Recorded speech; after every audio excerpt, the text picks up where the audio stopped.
के पास आओ, यीशु को अपनाओ, यीशु देगा शांति। यीशु के पास आओ, यीशु को अपनाओ, यीशु देगा जीवन।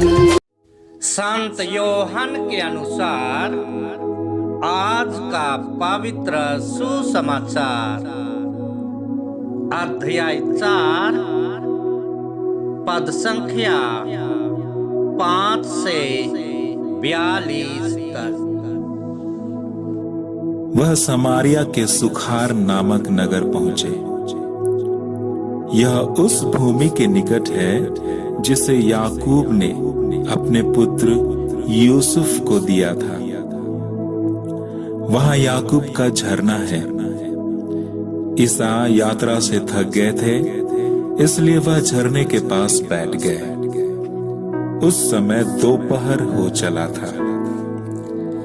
एक समारी स्त्री पानी भरने आई।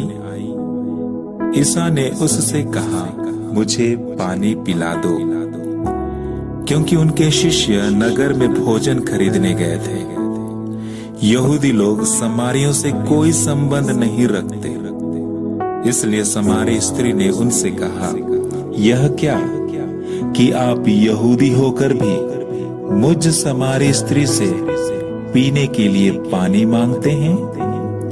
ईसा ने उत्तर दिया, यदि तुम ईश्वर का वरदान पहचानती और यह जानती कि वह कौन है जो तुमसे कहता है मुझे पानी पिला दो, तो तुम उससे मांगती और वह तुम्हें संजीवन जल देता।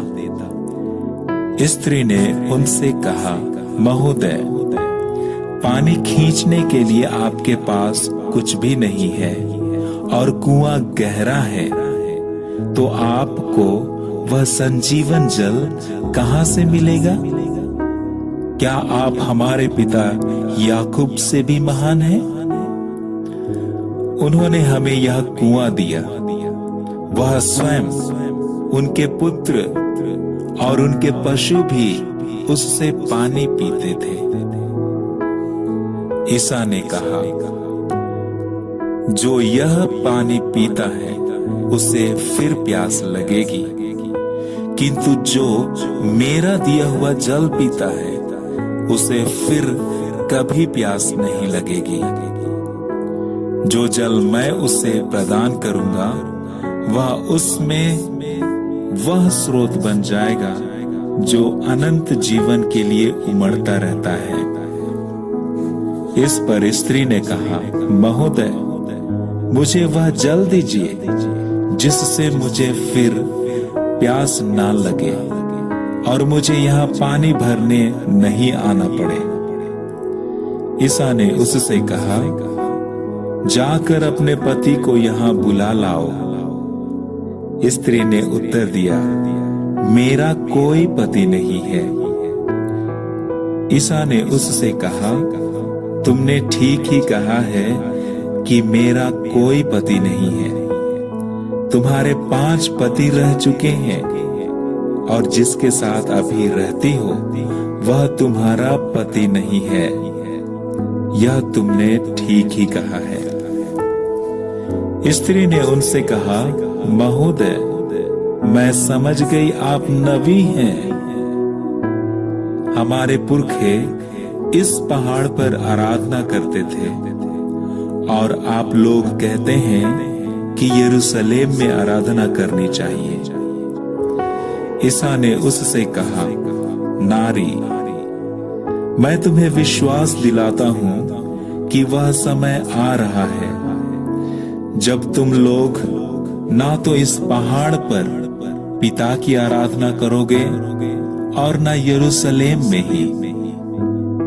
तुम लोग जिसकी आराधना करते हो उसे नहीं जानते। हम लोग जिसकी आराधना करते हैं उसे जानते हैं, क्योंकि मुक्ति यहूदियों से ही प्रारंभ होती है। परंतु वह समय आ रहा है, आ ही गया है, जब सच्चे आराधक आत्मा और सच्चाई से पिता की आराधना करेंगे। पिता ऐसे ही आराधकों को चाहता है। ईश्वर आत्मा है। उसके आराधकों को चाहिए कि वे आत्मा और सच्चाई से उसकी आराधना करें। स्त्री ने कहा, मैं जानती हूं कि मसीह जो ख्रिस्त कहलाते हैं आने वाले हैं। जब वे आएंगे तो हमें सब कुछ बता देंगे। ईसा ने उससे कहा, मैं जो तुमसे बोल रहा हूं वही हूं। उसी समय शिष्य आ गए और उन्हें एक स्त्री के साथ बातें करते देखकर अचंभे में पड़ गए। फिर भी किसी ने यह नहीं कहा, इससे आपको क्या, अथवा आप इससे क्यों बातें कर रहे हैं। उस स्त्री ने अपना घड़ा वहीं छोड़ दिया और नगर जाकर लोगों से कहा, चलिए एक मनुष्य को देखिए जिसने मुझे वह सब जो मैंने किया बता दिया है। कहीं वह मसीह तो नहीं है। इसलिए वे लोग नगर से निकलकर ईसा से मिलने आए। इस बीच उनके शिष्य उनसे यह कहते हुए अनुरोध करते रहे, गुरुवर खा लीजिए। उन्होंने उनसे कहा, खाने के लिए मेरे पास वह भोजन है जिसके विषय में तुम लोग कुछ नहीं जानते। इस पर शिष्य आपस में बोले, क्या कोई उनके लिए खाने को कुछ ले आया है?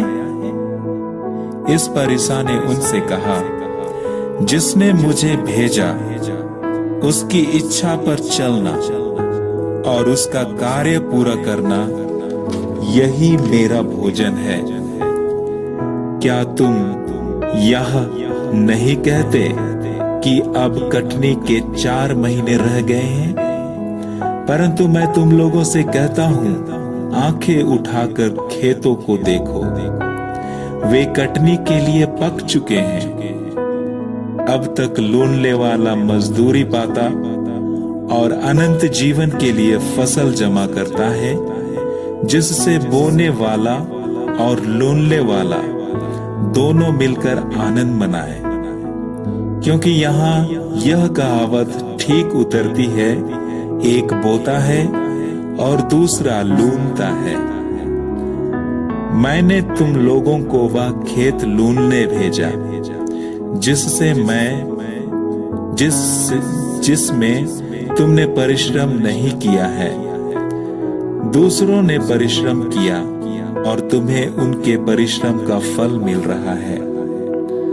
उस स्त्री ने कहा था, उन्होंने मुझे वह सब जो मैंने किया बता दिया है। इस कारण उस नगर के बहुत से समारियों ने ईसा में विश्वास किया। इसलिए जब वे उनके पास आए तो उन्होंने अनुरोध किया कि आप हमारे यहाँ रहिए। वह 2 दिन तक वहीं रहे। बहुत से अन्य लोगों ने उनका उपदेश सुनकर उनमें विश्वास किया और उस स्त्री से कहा, अब हम तुम्हारे कहने के कारण ही विश्वास नहीं करते। हमने स्वयं उन्हें सुन लिया है और हम जान गए हैं कि वह सचमुच संसार के मुक्तिदाता हैं। यह प्रभु का सुसमाचार है।